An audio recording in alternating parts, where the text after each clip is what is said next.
Today we go beyond the gate and into the pet industry to learn about Ozark Fisheries and Margaret Cleveland. Margaret, thank you so much for joining me. Thank you. I'm glad to be here. Absolutely. Well, we're going to talk about fish. We're going to talk about you. But first, I want to go back a few years because I feel like we've known each other a really long time, but it really hasn't been that long. Just a couple years. How did we meet? Via email. I emailed you. Yes. It was like cold email, and I was like, who is this? Why don't I know about Ozark Fisheries? And I think that was one of the things I was like, oh, Stoutland. So it was a quick Google to learn about what you guys do. But my sister and I had a marketing company, and we got to work on a very special project, a video project for your family, celebrating 100 years in 2026, which is now. We're very excited, yeah. Yes. And then our paths just kept crossing as we are active in Missouri agriculture. We've sat at banquets across or next to each other. We've just ran into each other in passing. But most recently, we are both proud Missouri ALOT alums, Missouri Agriculture Leaders of Tomorrow. Yeah, I just finished my 2-year session, my cohort, yeah. And I will not talk about how many years. I was class 16. You were class 20. That feels like longer, but I guess they're 2-year programs. They're 2 years. They're 2-year programs. I went to Vietnam, and you went to Spain and Morocco. So these 2-year programs, we travel the state. Learning about Missouri agriculture, and I know that some of the people we will be having on guests on this show will be connections I had from ALOT, including you. Yeah, it's a really fun program, really interesting. You learn a lot about Missouri agriculture. Absolutely. Well, before we talk about the fishery industry, who's Margaret? Yeah, I am a 4th-generation fish farmer. So my great-grandfather started the farm back in 1926. I grew up on our Missouri farm. We have 2 farm locations, one in Missouri and one in Indiana, and grew up on the farm. Then got my degree in fisheries and wildlife at Mizzou, and took a break after college and went to South Korea and taught English for 3 years. It was supposed to be 1-year program, but I ended up staying for 3, and then came back to the farm, and I've been back on our Missouri farm now since 2018. Well, let's talk about South Korea. It's amazing. What did you do well there? I was teaching English with the Fulbright program. So how did that land in your lap? I studied abroad there during college and loved it, and then continued to go back for a couple years, and then decided I was going to move there. Again, it was going to be like a gap year. Sure. And it ended up being 3 years.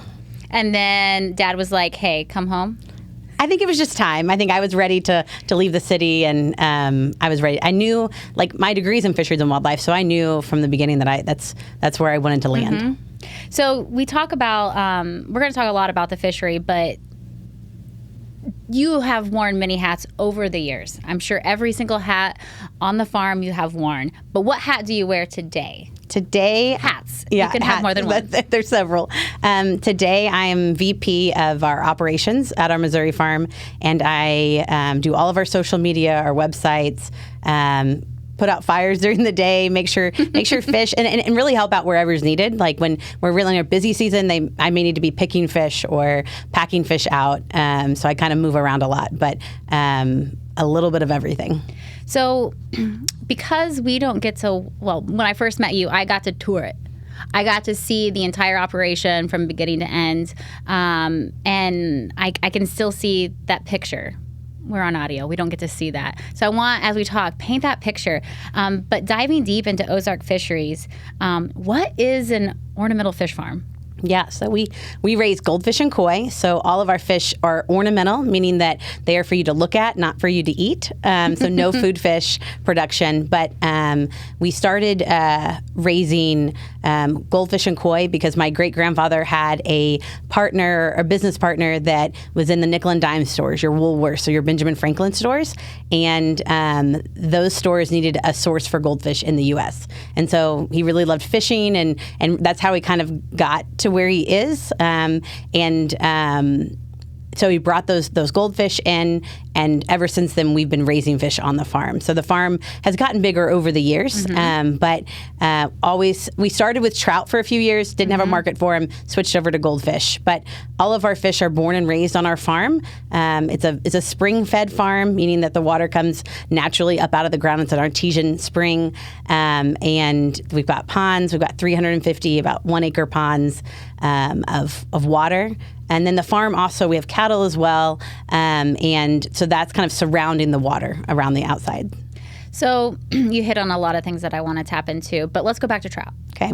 Because when you think of Southwest Missouri, when you think of Bennett Springs area, the Niangua River, I don't think goldfish Right. and koi. I think trout. So that market, even 100 years ago, was not trout. There wasn't, because we're so rural. So Stoutland is, 30, 40 minutes away from bigger cities now. And you think about in 1926, Route 66, they're celebrating their 100th this year as well. Yes. And so Route 66, part of it was still not even paved, right? And so he didn't have a place to take them for them to go. And so because he didn't have a market for them, I think he got into trout because he enjoyed fishing and then didn't have a market for them at that time. There are lots of trout, is very successful in Missouri now, but he just needed somewhere to sell fish, and that's where he ended up switching over to the goldfish and koi because they were newer to the United States. They're from Asia, and so they're newer to the U.S. And there were a lot of farms popping up in the early 20s and 30s. So Benjamin Franklin's, there was one in my hometown. So going back then, that's where the first market was little dime stores. Right, exactly. We're talking about goldfish a few inches long. Right, yeah, they're tiny. Well, we sell all sizes, but for the most part, most of them we sell are really little. And they would put them in those stores, in the back of the stores to make the parents... I remember it. Parents go through the whole store. Even today, fish stores, pet stores, will put the live animals in the back of the store. Strategic marketing. So you have to go all the way through the store to they see all the other products there before you see the live animals. That is interesting. As a marketer, I'm fascinated with that market plan. Yeah, right. So other thing you mentioned was water. Yeah. Water's important if you're going to raise fish. Right. Natural springs. Right. So we have artesian springs on the farm What's an artesian spring? It just naturally flows up from the ground. Okay. So it comes up from the ground, and we're able to fill our ponds that way. They're flow-through ponds. They're about 4 to 6 feet in depth, and we can control the level in the pond based on the water. And most of our farm is gravity fed as well. So it's set up that even if the power goes out, the water's still running into those ponds. We live in a cold environment a good portion of the year, so how does spring-fed water, what's that temperature? And are you worried about freezing temperatures? Yeah, it's 58 degrees. And they do freeze over, but typically it's only a couple week period. And we would be concerned if it was more than just a 2-week period of a really heavy, total freeze over. But because we have water going into these ponds all the time, the pond stays at least a hole in the pond throughout most of the winter. And then the goal is just we stock the ponds at a light enough capacity that if it does freeze over and the oxygen drops, that the fish are going to be fine. Interesting. That they can live and survive underneath. And you're calculating all of that the whole time. Right. Well, in really cold water, the fish metabolic systems slow down, and so they're using less oxygen. So they don't hibernate per se, but they do go dormant. And so they're at the bottom of the pond. These are dirt ponds, so it's going to be warmer in the bottom of the pond. So they're just going to kind of sit there while it's iced over. So you talked about all the fish are born, bred, raised on the farm. Yeah. Take me through the seasons of the farm and what happens each year, painting that picture. Yeah, so we're really busy in the springtime and the summertime, but springtime is when things kind of come alive at the farm. The fish start spawning in May or June. It really depends on how warm how quickly it gets warm in the springtime. The water needs to be 72 degrees for them to want to spawn. Goldfish and koi are both in the carp family, and so they spawn, meaning the females lay the eggs, the males release the sperm. That egg is fertilized in the water, and so we bring in our brood fish or our parent fish in the spring. We spawn them in a spawning facility, and then we hatch those eggs out in a hatchery. Are they naturally spawning, or do you? No. I don't know how to ask the question. Good question. Yeah, so they would naturally be spawning in the ponds, but we bring them into a more controlled setting. Okay. We pair them up, goldfish are paired 1 male, 1 female. With koi, they have a lot more eggs, so we pair 1 female to 3 males, and they are spawned in those tanks, and then we bring those eggs to hatch in a hatchery. Okay, so now let's get into the genetics, Yeah. because I know that has to come into play. Yeah. When you're selecting that sire. I raise cows, so I'm going to use those terms. You too, for that female fish. Yeah, it's very similar to any other livestock. You have a perfect specimen that you're going towards, right? And you want to pick your brood stock, your parent fish, to be as close to that perfect fish as you can, so that hopefully those offspring will also have those genetics.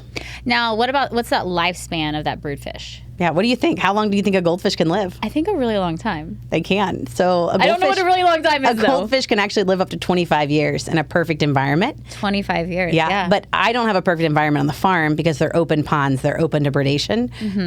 But in an average, probably a brood stock on our farm is, we don't start spawning them until the goldfish is like 2 to 3 years old. Okay. Koi are going to be 3 to 4 years old because koi can actually live like 75 years. So a long time. Wow. I know. So, okay, I remember looking at them, and size-wise, these are big fish. Right. Goldfish are, mature female goldfish can be like 10 to 14 inches in size. Okay, and a koi? A koi can be like 36, 40 inches. I mean, they are big. We call them the whales on the farm because they are very large. Wow.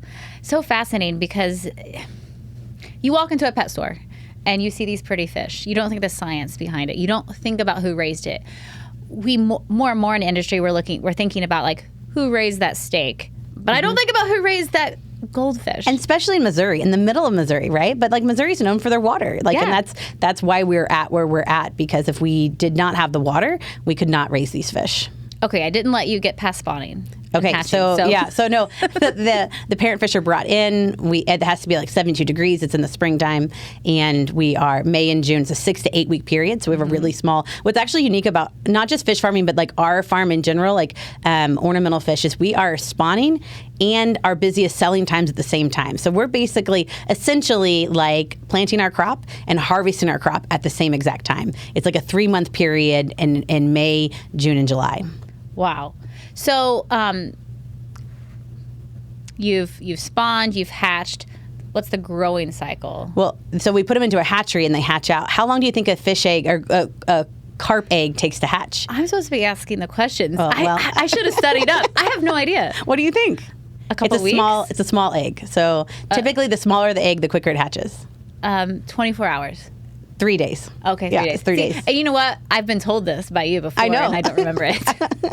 Well, there are a lot of like niche facts, but 3 days. So they're in our hatchery for 3 days. They're the size of your eyelash. They're really, really tiny. Goldfish are born brown in color. Koi are born yellow. They're both a muted camouflage color because they're the size of your eyelash. They're really, really tiny. They're super vulnerable. So if you had that tiny fish that was the size of your eyelash and was orange, bright orange, it would stick out, right? Yeah. And so it takes them 60 to 90 days to change from that muted camouflage color to a whatever their natural color is going to be. They're going to continue to change. Really, a fish can change their color the entire life, but the most change is going to happen in the first couple months. But within the first year, a majority of the color is going to change for that fish. But they are. They're in the hatchery for 3 days. That egg, if it was out in the wild, could take 5 to 7 days because the temperature is going up and down. But in the hatchery, we basically have like fish egg incubators. They're big tubs, which we're staying at the same temperature and a good oxygen rate, and so they hatch on day 3 every time. Take them out. After they leave, they are the size of your eyelash, and they go into the ponds. So directly in the ponds really quickly. And you also have to think about, like, we're raising a lot of fish because they're at the bottom of the food chain. So everything can eat them. So they are super, super, I basically have a goldfish buffet, like anything can eat them. The predators have got to be streaming. Yeah, I mean, it's lots and lots of predators. So at all stages of that fish's life, right? They're prey. So how do you? That was my next question. Good job. How do you protect them? We can do a little bit. There's some, we can take some predators out of the system, but at the end of the day, we're just going to have to raise a lot of fish to provide for the environment, and then have fish at the end of the day to sell as well. So we're raising a lot of fish. What is the number one predator? Probably bullfrogs, like thousands and thousands of bullfrogs, or herons. And then bald eagles are a big one. An eagle can eat like 2 to 4 pounds of fish per day, and they don't usually just come as one. They're in pairs, and they're a really pretty bird, and they're a protected bird, right? And so there's nothing that we can do, but it's not exciting when you see a pretty bird that has a really pretty fish, because I'm raising what are ornamental fish, which are what I consider pretty is light and bright in color. And what can a bird see from the sky? Light and bright. Light and bright. So I wouldn't care if they pick the ugly fish, but they always pick the pretty fish. Of course. So, right. Because they want it to. Right. So feeding fish, what is in the diet? What's nutrition look like? And does it change based on their size? So, age? So baby fish are always fed what we call a mash. It's a really small, like mashed up flour consistency, and it's thrown out. We have a feed truck that has a special arm on it. That arm goes out over the ponds, and then a blower that blows it into the ponds. But when you're putting eyelash-sized fish into the pond, really they can't even eat that food. We can't produce a food small enough. So you always have to put them into a fresh pond that's been treated for everything else, and you're really feeding the bloom in that pond, the natural food source, until they get to at least a few weeks old and they can eat the food that you're providing. So baby fish get a powder or a mash. Adult fish get a pelleted food, and we use sinking pellets on the farm because we want the fish to eat at the bottom of the pond because, again, they're light and bright. So if you bring them to the top, what can see them? Predators. And so we want to hopefully limit the amount of predators that can see them, especially from the air, by having them feed at the bottom. So we've got this big pond of fish, and it's there at the age to sell. Right.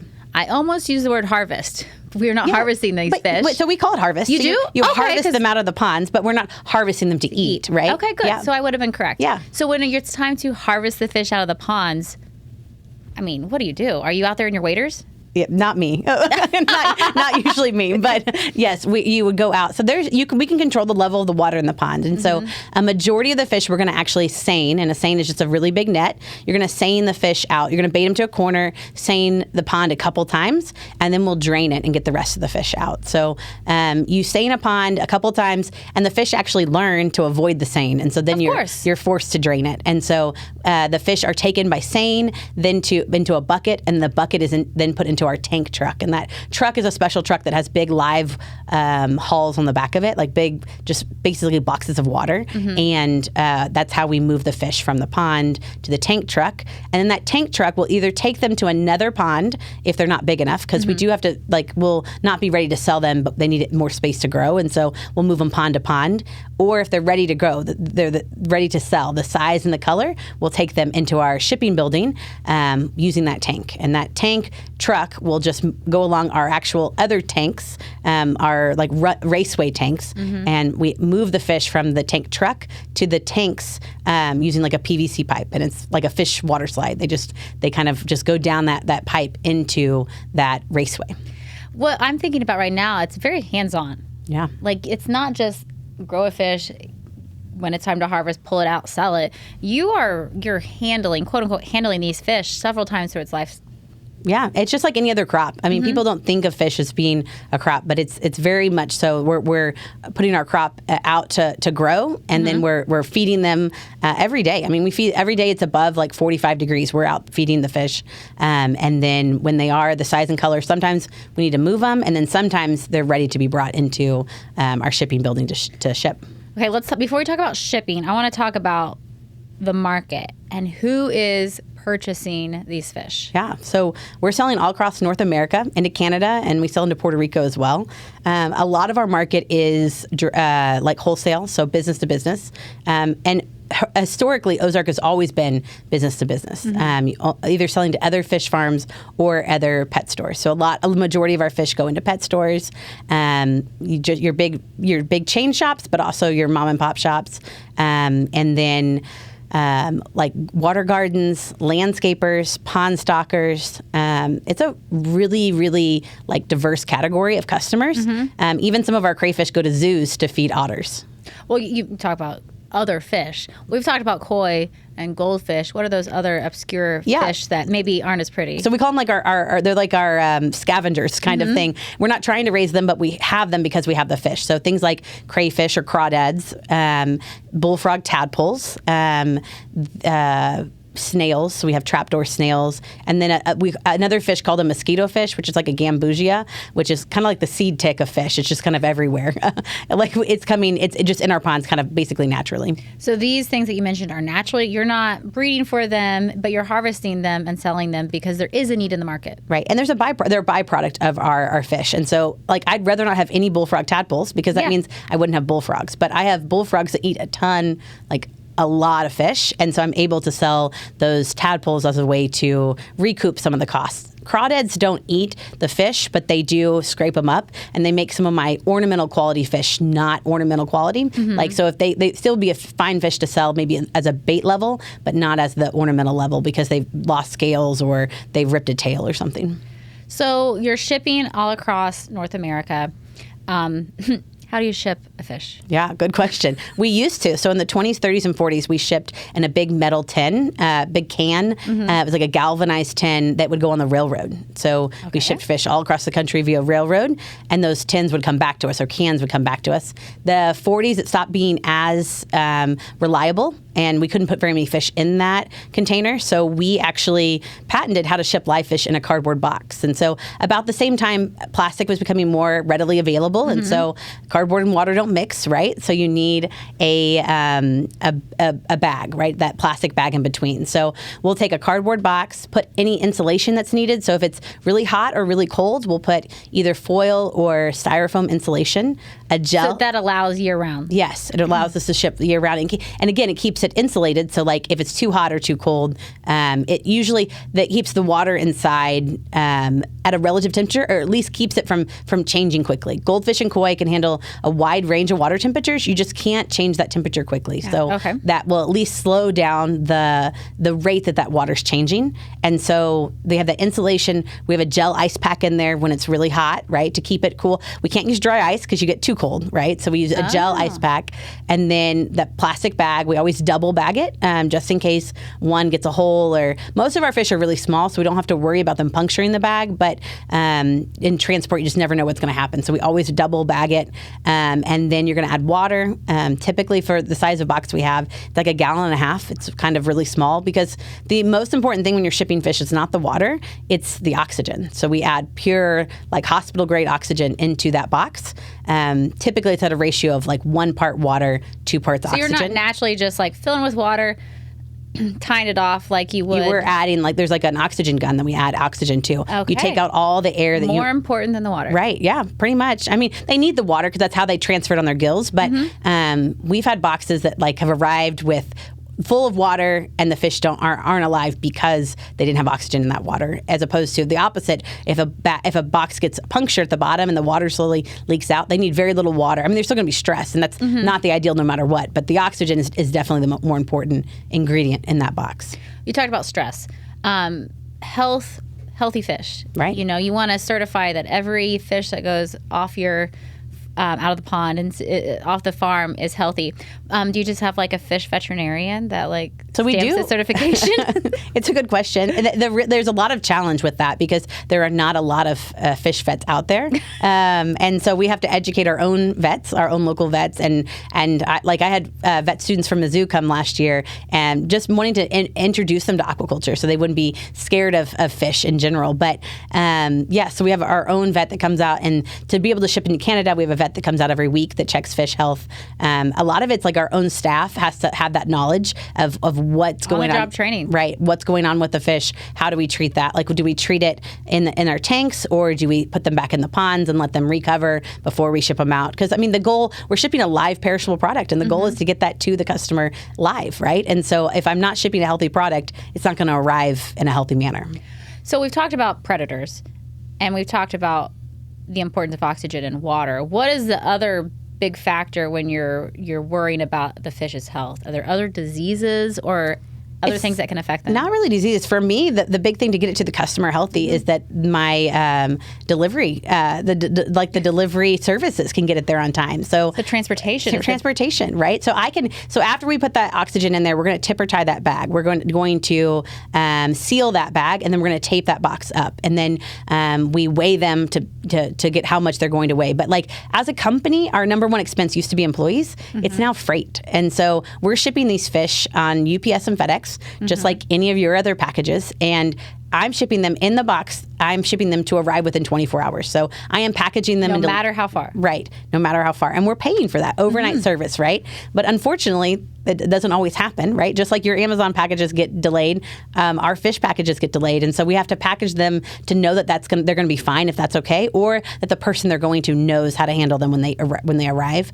And so to me, I always ship my fish for 24-hour delivery, but I can't always count on the delivery service to get it there. And are you tracking it along the way? Yeah. Like, you know when it's delivered. Correct. Yeah. And so every morning we're checking to make sure that things are moving. And sometimes we know like how things track better than like we call FedEx or UPS customer service. They never know where anything is. Yeah. And I'm like, we know, and we know if it's unusual. And that's really the only reason we call is if there's something unusual about what's being tracked, and trying to figure out, because a lot of times it will get to the station, but if it missed the sort or missed something, all it takes is one person carrying enough to like go either let someone come pick it up, or a little extra effort can go a long way to getting those fish delivered, because they're a live product, and our goal is to get them there within 24 hours so that they arrive healthy. Now, my memory is not great, but I believe when we were there, you had a local truck come from St. Louis. Is it one that picks up? So yes, sometimes FedEx and UPS have changed how they pick up over the years, but we have a truck that comes every day that picks up for both FedEx and UPS, and they take them. Sometimes they'll take them directly to the airport. Sometimes they'll go to a hub, and then it just depends on the time of year and the amount of boxes we have going out. So typically we have lots and lots of boxes going out May, June, and July. We ship year round, but like this time of year, where in November it's very, very few boxes, as opposed to in the summertime, we're talking like we could have 500 to 600 boxes go out of each of our 2 farms every day in the summertime. So you talked about wholesale and where that goes, but let's say I want to buy a fish. Can I buy a goldfish or a koi from you directly? Not technically Ozark Fisheries, but we do have a pet partnership, and it's called Toledo Goldfish, and it's basically us, but we are able to provide service for individuals. So it's smaller amounts. So our wholesale customers are buying thousands and thousands of fish at a time, right? And so the individual person, you need it packaged a little bit differently. You need it shipped a little bit differently, and you don't want to pay shipping for it, right? Nothing, you don't want to pay shipping on anything. So it's all packaged into one price. And so we've got smaller options as opposed and more diverse options than our wholesale customers have. So Stowlin, Missouri, right off I-44. We talked about the importance of water, but the efficiency in shipping and your location has to be great because you're right off the interstate. Yeah. And both farm locations are. So our Indiana farm is actually better location because it's better suited. It's right, the right side of Indianapolis. And so Indianapolis is one of the FedEx hubs. And so we're able to ship fish, and they are sorted at that hub right there. And it's closer to an airport. So we still do ship a lot of air freight. So I kind of skipped over between the time we went from railroad to like FedEx and UPS. In between, there was mainly air freight. So we're taking fish from our farm to the airport to be shipped out. And we still do a lot of that. So we still take fish every week only from our Indiana farm, because Missouri, we're 2 hours from an airport. So it's easier to do it out of our Indiana farm. So let's talk a little bit more about that Indiana farm. Not to the thing that happened just last week. We'll get to that. Your busy season. Right. But the purchase of that second farm and how that happened. Yeah. So our Indiana farm was originally called Grassy Fork Fisheries. It was bought by my family. So my great grandfather bought it around the 1970. And so it's been in my family a long time, but at the time it was his largest competitor. And so he bought out his largest competitor that was retiring out of the business. And we had 2 locations. And so that opened a lot of opportunity for us. If one farm is out of fish, the other farm might have it. If one farm has a disaster. So we had a flood in Missouri in 2022, a big flood. And Indiana was able to take the rest of that volume of what was going out. Like, our customers had no idea it happened because all of the boxes we were supposed to ship got shipped out that day. Just the Indiana farm took them, and the Missouri farm was able to recover for the next shipping day. But having those 2 farm locations is really important. Grassy Fork Fisheries is actually your oldest privately owned fish farm that's still in operation today. And it was started in 1899. So it's got a rich history, especially in Martinsville, the town that it's in. Well, when you think of like agriculture, and Missouri agriculture, Indiana agriculture, we think of how deep the roots are, but to think that, I just don't think of aquaculture and the fishery, especially the pet industry Right. of goldfish, would be that sustaining, that old, that have that heritage. Yeah, there's just not that many of us. And unfortunately, it's just gotten smaller and smaller. But yeah, I mean, goldfish have been raised here a really, really long time. Well, random question. See if I can stump you. When was the first goldfish brought to the U.S.? Good question. It was for a World's Fair. Of course. The answer is I really don't know what year, but I think in the early, like, the 1850s. So it was brought over for a World's Fair. And so, like, a lot of cool things, right? Like a novelty item. And then people started, really the government started just passing them out too. They were like free, like just kind of throw it, whoever wants one. And then the demand grew. And goldfish are really probably one of your most well-known fish out there, like most recognizable fish out there, even across the world. And, okay, difference between a koi and a goldfish is genetics. They're a different type of fish. But goldfish can be multiple colors. Right. Koi can be multiple colors. Yeah. So I don't know if I would look at them and know the difference. Koi are literally like colored carp. And so I think now they have a different, they are different, but in general, they are literally a colored carp. And so they have more of a carp-like body, which is like, I don't even know how to describe it. What is a carp-like body? They just get a lot bigger. Okay. And so, to me, they look a lot more athletic. Goldfish are kind of like their pretty sisters? Pretty sisters. Or pretty cousins, maybe. Pretty cousins. Pretty cousins. And so they're less athletic looking, and they can't get as large. And they're more vulnerable to predation. So like any predators can really eat a goldfish. So like bass, catfish, crappie, they're all predator fish, and they're going to be able to take out a goldfish, as opposed to koi can live longer that way. But in general, these are ornamental, so they're not for you to like release anywhere. They are for pets. You're supposed to be in your own backyard aquarium or pond. So we've talked a lot about history. We talked about who your customer is, who the market is, but like, how are things changed? How has that market, that customer changed, that pet industry changed? Yeah, and so the biggest change is us going from only doing wholesale to now doing direct to consumer. And so that we were kind of forced into that when Walmart got out of the pet industry game. So Walmart doesn't have fish in their stores anymore. And so we were kind of forced to change and supply customers in a different way. And so that Toledo Goldfish, that like pet partnership we have, is like on Amazon. So we're selling live fish on Amazon, eBay, Walmart.com.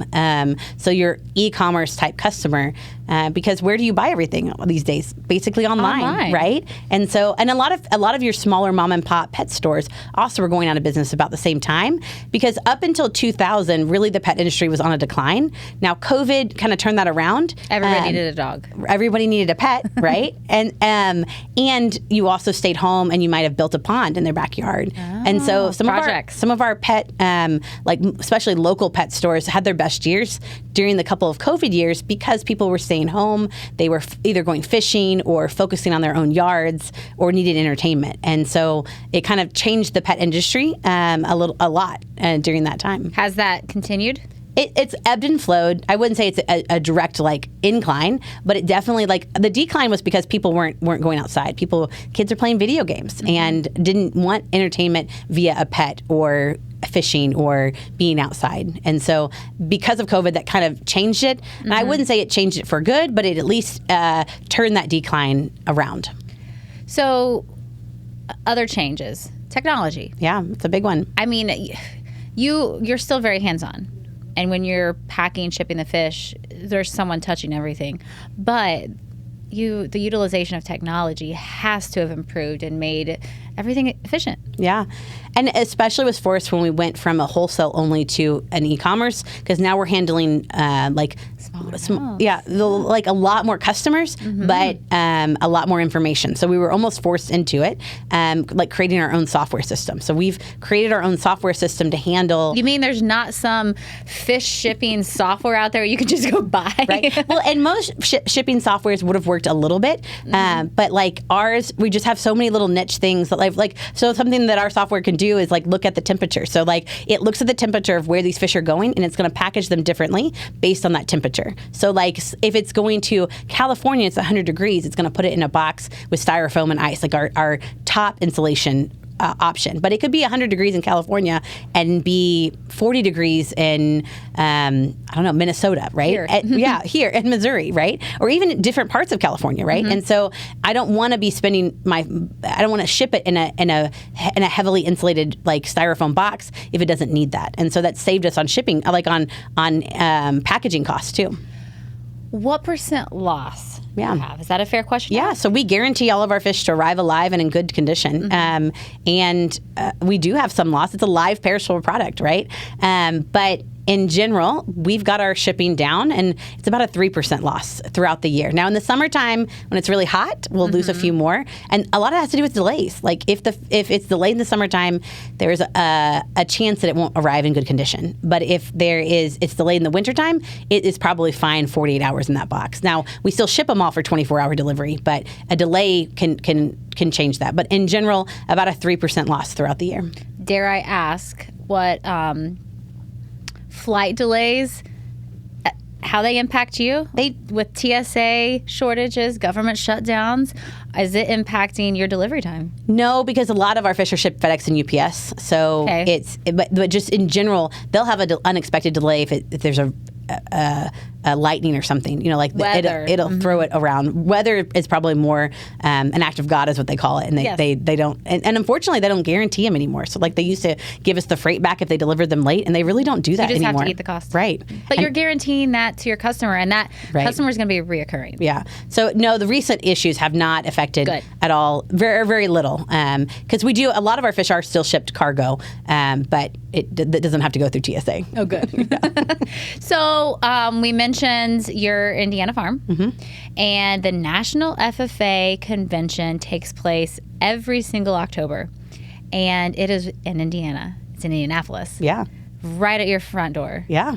So what do you get to? How do you get to experience it? We get to open our farm up and have FFAers come out to the farm and tour the farm. And so it just happened last week, and we had almost 4,500 students come through the farm in a 4-day period. So that's a lot of kids. Yeah, it is. 8 to 4. We're giving hour-long tours, but it's really cool because we get to. They're ag kids, but we get to show them the farm and our version of agriculture, which is aquaculture, which very few of them have. Really, we like ask them that question at the beginning of the tour: who's been to a fish farm? And it's usually the advisors raising their hand because they've been to the farm before. Every year. Yeah.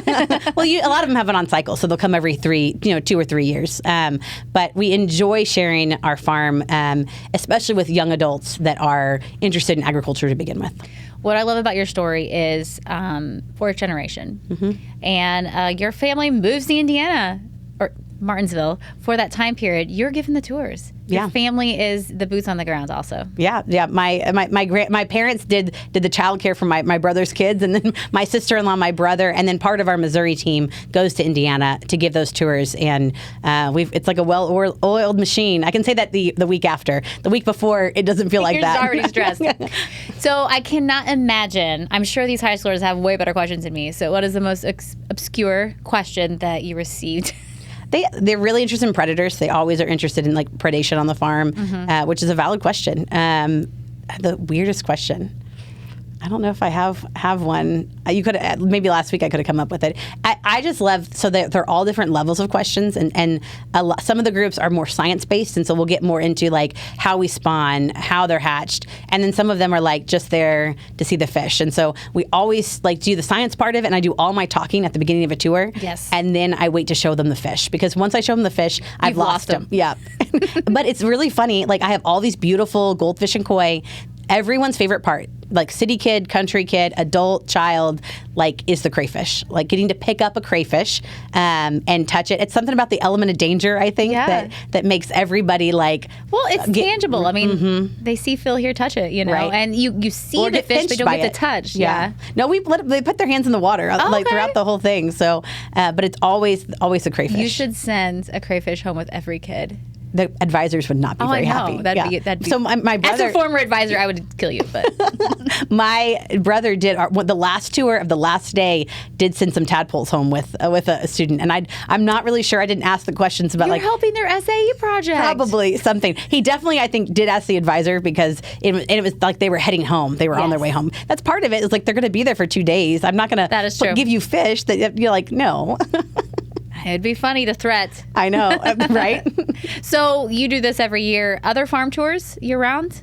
Yeah, we do groups, so school groups, FFA groups, but it all has to be group tours that are pre-planned because we're so remote that we don't have a ton of visitors to the farm, and so our team is pretty streamlined to be working on raising and shipping those fish most of the time. Well, honestly, I live in Lebanon. You're just down the road. I did not know you existed until I got that email. Yeah. And sadly, most of our county doesn't know you're there. And it's kind of this cool, fun, hidden gem. But the impact you have on Missouri's economy, Missouri agriculture, and the aquaculture industry is crazy. And it's right in our back door. Yeah. I think part of it is we're kind of hidden because it's just Literally been there literally hidden. We've been there for a really long time, and because we don't have that local market anymore, you can't just stop it and buy a fish. Most of our market is out of state. It makes it a little bit harder to want people to come on the farm, and unfortunately, it's more of a liability these days. I would love to have everybody on the farm, but these days with things that happen on the farm, we've got to be careful as well. Yeah, you got to keep that in mind. Right. Aquaculture. What type of impact does aquaculture have on Missouri agriculture? Because we think cows, we think the pork industry, poultry industry, corn, soybeans. I don't think fish. Yeah. Well, trout. Missouri's one of the biggest states that raises trout. I mean, the problem is we are big within our central region. So we're in the northeast central region as aquaculture is considered. In the country. In the country, right. And there are bigger, anyone that's against water, like against a Great Lake or the ocean is going to have a bigger impact than Missouri. But we have 20 to 30 fish farms in Missouri. There's the Missouri Aquaculture Association. There's an association for representing aquaculture. So it's got a bigger footprint than you would think. So when we think of this industry, what's the biggest misconception? What do consumers not understand, or what's the message to listeners about aquaculture? I think that it's out there, and that I think very few people may know that fish are raised in Missouri, and so especially ornamentals. We're very unique in the fact, but there are lots of people raising catfish, trout, and I think the biggest thing is that fish are raised in Missouri. What's the future look like for Ozark Fisheries? Yeah, it's exciting. My brother and I are both fourth generation.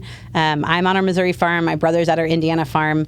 I'm kind of the social media website type person, and he does our he's our heavy machinery operator, one of them, and then he does he's helped build the software with a developer, and so we're really trying to lean into what's next and figuring out the next steps, and also just adding diversification where we can, because if we only stick with the wholesale market, we're going to be in trouble in a few years. And so I think it's important to continue to grow and change as the industry grows and changes.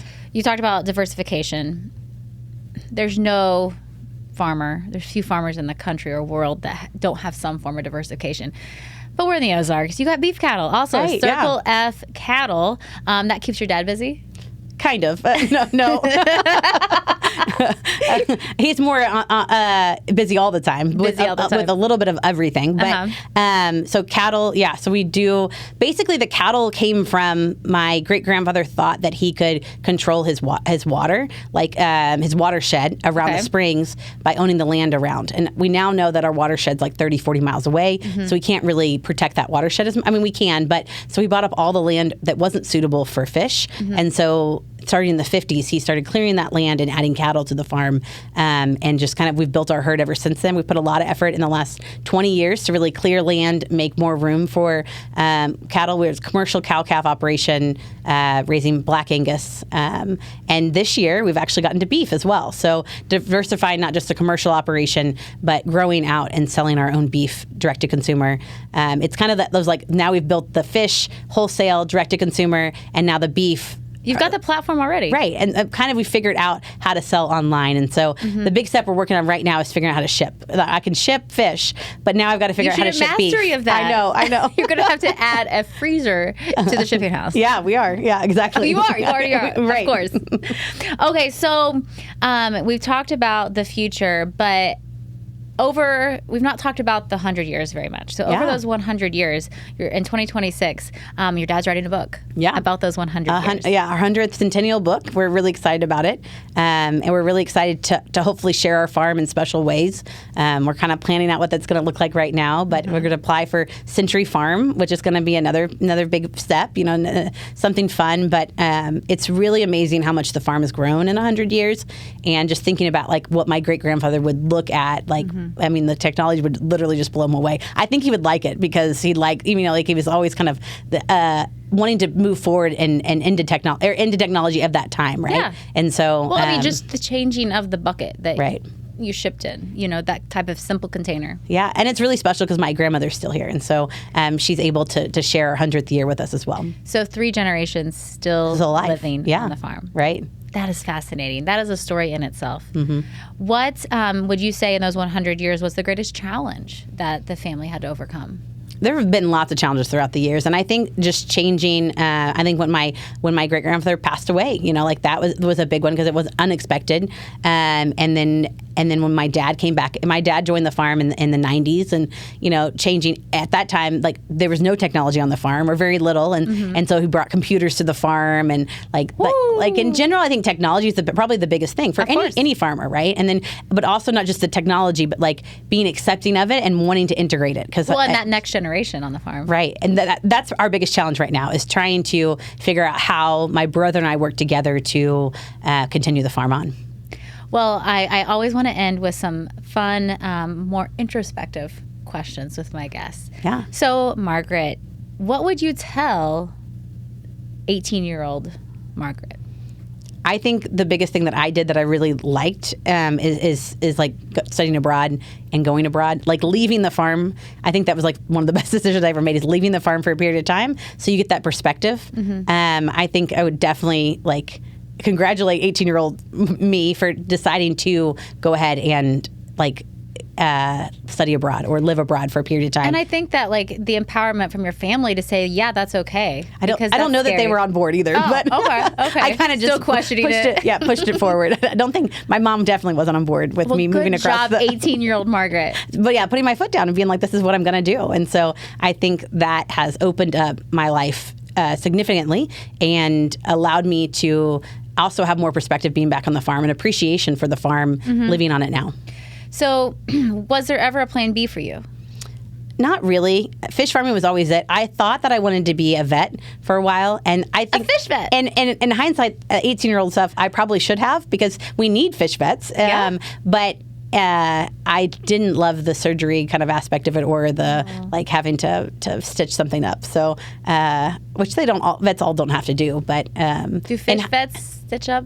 No, it's more health, like health things. You just had to be a fish vet. You have to go through all those other classes, right? Yeah, you'd have to go through the whole process, yes, right? Absolutely. And so I think in hindsight, it would have been nice if I had done that, but then also I probably wouldn't have had the time to study abroad and do all the things abroad I did. So I'm good with where I'm at, but it would have been helpful at this stage if I was a vet. Well, Margaret, thank you for letting us go beyond the gate. Anything else that you want to share with listeners? No, I don't think so. We learned a lot about fish today. I mean, that's what's exciting. Now, I hope that I can remember this because I feel like I've learned all this before, and I'm like, man, second time's a charm. Second time. Maybe the third time's the charm. Okay. Well, Margaret, where can listeners go to learn more about Toledo Goldfish, Ozark Fisheries website, social? Ozark Fisheries is all at Ozark Fisheries. We're on Instagram, Facebook, and TikTok. A new venture. Kind of, yeah. And then same thing for Toledo Goldfish. It's Toledo Goldfish for Instagram and Facebook. And TikTok, we're kind of just getting started into that. But I update things from the farm, and I share about life on the farm, our fish. A lot of times I'm sticking my phone in the water in our tanks. It's amazing with iPhones what you can shoot. You've got great social because you really do. Everything we talked about today, you've painted that picture, and it's on social. Yeah. You can see it. Right. Well, thank you, Margaret, for joining us today. Yeah, thanks for having me. Thanks for listening to this episode of Beyond the Gate. If you're watching on YouTube, be sure to give us a like and subscribe to the channel. We've got new episodes dropping every other Wednesday. If you want even more local content, follow Around the Ozarks on Facebook and Instagram. Or you can go to aroundtheozarks.com and subscribe to our daily newsletter. Join me next time for more stories of grit, growth, and spirit of rural life.